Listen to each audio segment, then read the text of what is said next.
ಕೇರಳ ರಾಜ್ಯದ ಕಾಸರಗೋಡಿನಲ್ಲಿರ್ತಕ್ಕಂಥ ಕನ್ನಡಿಗರು ಸುಮಾರು 75ರಿಂದ 80% ಕನ್ನಡಿಗರದಾರ. ಅವರು ಮಾನಸಿಕವಾಗಿ ಕರ್ನಾಟಕದ ಜೊತೆಗಿದ್ದಾರೆ. ಯಾಕಂದರೆ ಕರ್ನಾಟಕದಲ್ಲಿ ಇದ್ದವರು ಅವರು. ಅದರ ಜೊತೆಗೆ ಭೌಗೋಳಿಕವಾಗಿ ಅವರು ಕಾಸರಗೋಡಿನಲ್ಲಿದ್ದಾರೆ. ಅಲ್ಲಿಯ ಕಾಸರಗೋಡಿನ ನೆಲ ಜಲಕ್ಕೆ ಅವರು ಹೊಂದಿಕೊಂಡು ಅಲ್ಲಿಯ ಪ್ರೀತಿಯನ್ನು ಮಾಡ್ತಾ ಇದ್ದಾರೆ. ಕಾರಣ ಏನು ಅಂತ ಹೇಳಿದರೆ, ನಾನು ಸುಮಾರು 28ರಿಂದ 30 ಬಾರಿ ಕಾಸರಗೋಡಿಗೆ ಹೋಗಿ ಬಂದಿದ್ದೇನೆ. ಅಲ್ಲಿ ಕನ್ನಡದ ಬಗ್ಗೆ ಅಭಿಮಾನ ಇದೆ. ಕನ್ನಡಿಗರು ಎಲ್ಲರೂ ಸಂಪೂರ್ಣವಾಗಿ ಕನ್ನಡದ ಶಾಲೆಗಳಿಗೆ ತಮ್ಮ ಮಕ್ಕಳನ್ನು ಕಳಿಸ್ತಾ ಇದ್ದಾರೆ. ಅಲ್ಲಿ ಎಲ್ಲೋ ಒಂದು ಕಡೆ ಕನ್ನಡದ ಭಾವನೆಗಳಿಗೆ ಕೇರಳದ ಸರ್ಕಾರ ಏನು ಈ ಕಡ್ಡಾಯವಾಗಿ ಮಲಯಾಳಿಯನ್ನು ಮಾಡಬೇಕು ಅನ್ನೋಂಥ ಬಿಲ್ಲನ್ನು ಪಾಸ್ ಮಾಡಿಕೊಂಡಿದೆ, ಅದು ಸಂಪೂರ್ಣವಾಗಿ ಈ ಕಾಸರಗೋಡಿನ ಕನ್ನಡಿಗರ ಮೇಲೆ ನೋವನ್ನುಂಟು ಮಾಡಿದೆ ಮತ್ತು ಅದನ್ನು ವಿರೋಧ ಮಾಡುವಂತಹ ಮನಸ್ಥಿತಿಯೊಳಗೆ ಅವರು ಬಂದು ಒದಗಿದ್ದಾರೆ. ಆ ನಿಟ್ಟಿನಲ್ಲಿ ಈಗಾಗಲೇ ಇದರ ಪೂರ್ವಭಾವಿಯಾಗಿ ಅಲ್ಲಿಯ ಕಾಸರಗೋಡಿನ ಕನ್ನಡ ಪರ ಸಂಘಟನೆಗಳು, ಸಾಹಿತಿಗಳು, ಪ್ರತಿಷ್ಠಿತ ವ್ಯಕ್ತಿಗಳು, ಅಲ್ಲಿರ್ತಕ್ಕಂಥ ಕನ್ನಡ ಸಾಹಿತ್ಯ ಪರಿಷತ್ ಇರ್ಬೋದು, ಕನ್ನಡ ಸಾಹಿತ್ಯ ಪರಿಷತ್ ಇರ್ಬೋದು, ಇನ್ನೂ ಹಲವಾರು ಸಂಘಟನೆಗಳನ್ನು ಕರೆದುಕೊಂಡು ನಾನು ಮಾನ್ಯ ಮುಖ್ಯಮಂತ್ರಿಗಳಿಗೆ ಒಂದು ನಿಯೋಗವನ್ನು ತೆಗೆದುಕೊಂಡು ತ್ರಿವೇಂದ್ರಂಬದಲ್ಲಿ ವಿಧಾನಸಭೆಯಲ್ಲಿ ಭೇಟಿಯಾಗಿ ಬಂದಿದ್ವಿ ಅವ್ರ ಚೇಂಬರ್ನಲ್ಲಿ. ಅವತ್ತ ಕಾಸರಗೋಡಿನ ಶಾಸಕರು ಇದ್ದರು. ಆ ಬಳಿಕ ಕಾಸರಗೋಡಿನ ಜಿಲ್ಲೆಯ ಮಂಜೇಶ್ವರದ ಶಾಸಕರು ಇದ್ದರು. ನಮ್ಮ ಗಡಿ ಅಭಿವೃದ್ಧಿ ಪ್ರಾಧಿಕಾರದ ಸದಸ್ಯರು ಇದ್ದರು. ನಾವೆಲ್ಲರೂ ಕೂಡಿದಾಗ ಸೌಜನ್ಯಯುತವಾದಂಥ ಒಂದು 5-6 ಬೇಡಿಕೆಗಳನ್ನು ನಾವು ಕೊಟ್ಟಾಗ ಅವರು ಒಪ್ಪಿ ಸಕಾರಾತ್ಮಕವಾಗಿ ಸ್ಪಂದಿಸಿದ್ದರು. ಅದನ್ನೇ ಸಹ ನಾವು ಸಭಾಧ್ಯಕ್ಷರಿಗೂ ಮನವಿ ಕೊಟ್ಟು ಬಂದಿದ್ವಿ, ವಿರೋಧ ಪಕ್ಷದ ನಾಯಕರಿಗೆ ಕೊಟ್ಟಿದ್ವಿ, ಅಲ್ಲಿಯ ಕಲೆಕ್ಟರ್ಗೆ ಕೊಟ್ಟು ಬಂದಿದ್ವಿ, ಕಾಸರಗೋಡಿನ ಕಲೆಕ್ಟರ್ಗೆ ಕೊಟ್ಟು ಬಂದಿದ್ವಿ. ಅವರೆಲ್ಲರೂ ಕೂಡಿ ಎಲ್ಲೇ ಒಂದು ಕಡೆ ಸ್ಪಂದನೆಯನ್ನು ಮಾಡಿದರು. ಆದರೆ ನನಗನ್ನಿಸ್ತಾ ಇದೆ, ಮೊನ್ನೆ ತಂದಂಥ ಬಿಲ್ಲು ಏನು ಮಲಯಾಳಿ ಕಡ್ಡಾಯವಾಗಿ ಮಾಡಬೇಕನ್ನಂಥ ಬಿಲ್ಲು ಇದು ಸಂವಿಧಾನದ ವಿರುದ್ಧವಾಗಿದೆ. ಎಲ್ಲೋ ಒಂದು ಕಡೆ ಭಾಷೆಯ ಮೇಲೆ ಹೊರೆಯನ್ನು ಹಾಕ್ತಕ್ಕಂಥ, ನಿರ್ಬಂಧವನ್ನು ಮಾಡ್ತಕ್ಕಂಥ ಕೆಲಸವನ್ನು ಕೇರಳ ರಾಜ್ಯ ಸರ್ಕಾರ ಮಾಡ್ತಾ ಇದೆ. ನನಗೆ 100ಕ್ಕೆ 100ರಷ್ಟು ವಿಶ್ವಾಸ ಇದೆ. ಎಲ್ಲೋ ಒಂದು ಕಡೆ ಇದನ್ನು ಮಾನ್ಯ ರಾಜ್ಯಪಾಲರು, ಕೇರಳದ ರಾಜ್ಯಪಾಲರು ಒಪ್ಪೋದಿಲ್ಲ ಅನ್ನೋಂಥ ವಿಶ್ವಾಸವೂ ನನಗದೆ.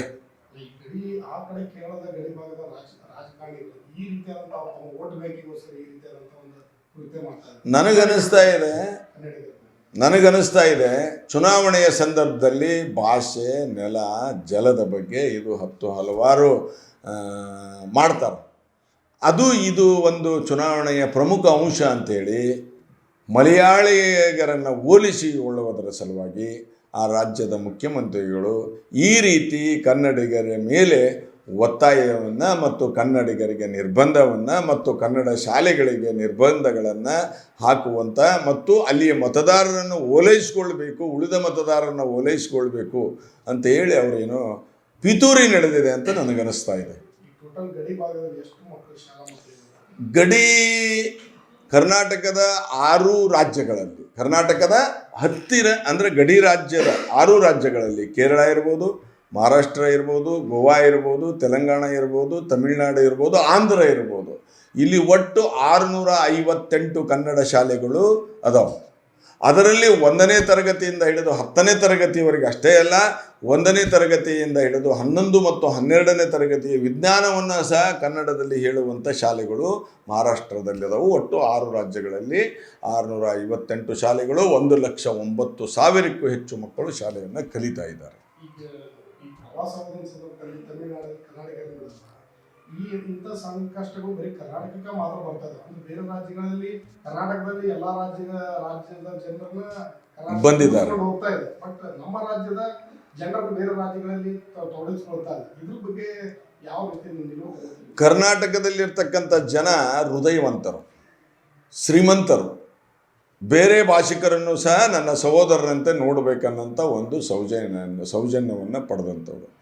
ಅದಕ್ಕೆ ಕರ್ನಾಟಕ ಸರ್ಕಾರ, ಯಾವುದೇ ಸರ್ಕಾರಗಳಿರಲಿ, ಅದನ್ನು ಸ್ಪಂದಿಸುವಂಥ ಕೆಲಸವನ್ನು ಮಾಡ್ತಾ ಇದೆ. ಉದಾಹರಣೆಗೆ ನಾನು ನಿಮಗೊಂದು ಉದಾಹರಣೆಯನ್ನು ಕೊಡ್ತಾ ಇದ್ದೇನೆ. ಮಹಾರಾಷ್ಟ್ರದಲ್ಲಿ ಎಷ್ಟು ಒತ್ತನ್ನು ಮರಾಠಿಗೆ ಕೊಡ್ತಾರೋ ಅಷ್ಟೇ ಒತ್ತನ್ನು ಬೆಳಗಾವಿಯಲ್ಲಿರ್ತಕ್ಕಂಥ ಮರಾಠಿ ಶಾಲೆಗಳಿಗೂ ನಾವು ಸ್ಪಂದನೆ ಮಾಡ್ತಾ ಇದ್ದೇವೆ.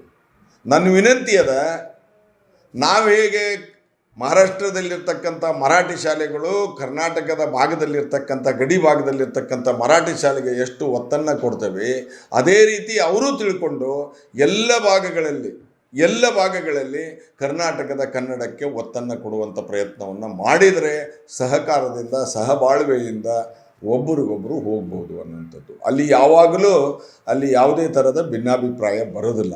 ಒಬ್ಬರು ಎಬ್ಸೋದು ಒಬ್ಬರು ಕುಂದಿರ್ಸೋದು ಅಂದಾಗ ಭಿನ್ನಾಭಿಪ್ರಾಯಗಳು ಹೊಂಡ್ತಾವೆ. ಈ ರಾಜಕಾರಣ ಹೊರತುಪಡಿಸಿ ಕಾನೂನಾತ್ಮಕ ಸರ್ಕಾರ ಯಾವ ನಿಲುವು ತೆಗೆದುಕೊಳ್ಳುತ್ತೆ? ಈಗಾಗಲೇ ನಾವು ಈ ವಿಷಯದಲ್ಲಿ ನನಗನ್ನಿಸ್ತಾ ಇದೆ, ಮೊದಲೇ ಹೇಳ್ದಂಗೆ 100ಕ್ಕೆ 100 ರಾಜ್ಯಪಾಲರು ಈ ಮಸೂದೆಯನ್ನು ಒಪ್ಪೋದಿಲ್ಲ. ಅಕಸ್ಮಾತ್ ಅವರು ಒಪ್ಪಿ ಇದನ್ನು ಜಾರಿ ತರುವುದಾದರೆ ನಾವು ಕಾನೂನಾತ್ಮಕವಾಗಿ ಹೋರಾಟವನ್ನು ಮಾಡ್ತೇವೆ. ನ್ಯಾಯಯುತವಾಗಿ ಕರ್ನಾಟಕದಲ್ಲಿ ಬೇಡಿಕೆಗಳನ್ನು ಇಡ್ತೇವೆ. ಮಾನ್ಯ ಮುಖ್ಯಮಂತ್ರಿಗಳು ಮತ್ತು ಉನ್ನತ ಮಟ್ಟದ ಅಧಿಕಾರಿಗಳಿಗೆ ನಾವು ಹೇಳಿ ಅಲ್ಲಿಯೇ ಮುಖ್ಯಮಂತ್ರಿಗಳಿಗೆ ಅಲ್ಲಿಯೇ ಉನ್ನತ ಅಧಿಕಾರಿಗಳಿಗೆ ಮಾತನಾಡಲಿಕ್ಕೆ ಮತ್ತು ಪತ್ರವ್ಯವಹಾರಗಳನ್ನು ಮಾಡ್ತೇವೆ. ಅದರ ನಿಟ್ಟಿನಲ್ಲಿಯೂ ಸಹ ಸಂವಿಧಾನದ ಏನು ಪರಿಚ್ಛೇದಗಳು 35, 29 ಇವೇನದಲ್ಲ ಇವನು ಉಲ್ಲಂಘನೆಯನ್ನು ಮಾಡ್ತಾ ಇದ್ದಾರೆ ಅಂತೇಳಿ ನಾವು ಕೋರ್ಟಿನ ಮೆಟ್ಟಲನ್ನು ಏರುವುದರಲ್ಲಿಯೂ ಸಹ ನಾವು ಹಿಂಜರಿಯೋದಿಲ್ಲ. ಯಾಕಂದರೆ ಕನ್ನಡ ಭಾವನೆಗಳಿಗೆ ಕನ್ನಡಕ್ಕೆ ಧಕ್ಕೆ ಬಂದಾಗ ನಾವು ಸುಮ್ಮನೆ ಕುಂದಿರುವಂಥ ಪರಿಸ್ಥಿತಿಯೊಳಗೆ ನಾವಿಲ್ಲ, ಸರ್ಕಾರನೂ ಇಲ್ಲ. ನಾಳೆ ಮಂಗಳೂರಿಗೆ ಮಾನ್ಯ ಮುಖ್ಯಮಂತ್ರಿಗಳು ಬರ್ತಾರ ಅಂಥೇಳಿ ಕಾಸರಗೋಡಿನ ನನ್ನೆಲ್ಲ ಗೌರವಾನ್ವಿತ ಕನ್ನಡ ಸಂಘಟನೆಗಳು ಹೇಳಿದವು. ನಾನು ನಾಳೆ ಮಾನ್ಯ ಮುಖ್ಯಮಂತ್ರಿಗಳಿಗೆ ಆ ಕಾಸರಗೋಡಿನ ಕನ್ನಡಿಗರ ಸಾಹಿತಿಗಳು ಮುಖಂಡರನ್ನ ಕರೆದುಕೊಂಡು ಭೇಟಿಯಾಗಿ ಈ ರೀತಿ ನಡೆದಿದೆ ಅನ್ನೋಂಥ ವಿಚಾರವನ್ನು ತಿಳಿಸ್ಲಿಕ್ಕೇ ಇವತ್ತು ನಾನು ಕಾಸರಗೋಡಿಗೆ ಅಂದರೆ ಮಂಗಳೂರಿಗೆ ಹೋಗ್ತೀನಿ. ನಾಳೆ ಕಾಸರಗೋಡಿಗೆ ಹೋಗಿ ಪ್ರಮುಖರನ್ನ ಭೇಟಿಯಾಗ್ತೇನೆ. ನಾನು ಇವತ್ತೇ ಬೆಂಗಳೂರಿಗೆ ಹೋಗಿ ನಾನು ಅಲ್ಲಿ ಭೇಟಿಯಾಗಬೇಕಂದ್ರೆ ಮಾನ್ಯ ಮುಖ್ಯಮಂತ್ರಿಗಳು ಅಲ್ಲಿ ಇರದೇ ಇರುವುದರಿಂದ ನಾಳೆ ಮಂಗಳೂರಿಗೆ ಬರ್ತಾರೆ ಅನ್ನುವಂಥ ವಿಷಯ ತಿಳಿದು ನಾನು ನೇರವಾಗಿ ಇವತ್ತು ಮಂಗಳೂರಿಗೆ ಹೋಗಿ ವಸತಿ ಇದ್ದು ನಾಳೆ ಮಾನ್ಯ ಮುಖ್ಯಮಂತ್ರಿಗಳಿಗೆ ಚರ್ಚೆ ಮಾಡಿ ಅಲ್ಲಿಯ ಕನ್ನಡ ಪರ ಸಂಘಟನೆಗಳು ಚರ್ಚೆ ಮಾಡಿ ಬೆಂಗಳೂರಿಗೆ ಬಂದು ನಮ್ಮ ಆಫೀಸ್ನಲ್ಲಿ ಕಾನೂನಾತ್ಮಕವಾದಂಥ ಒಂದು ಮೀಟಿಂಗನ್ನು ಮಾಡಿ ಸರ್ಕಾರದ ಗಮನಕ್ಕೆ ತಂದು ಸಂಬಂಧಪಟ್ಟಂಥ ಮಂತ್ರಿಗಳ ಗಮನಕ್ಕೆ ತಂದು ನಾವು ಕೆಲಸ ಕಾರ್ಯಗಳನ್ನು ಮಾಡ್ತೀವಿ.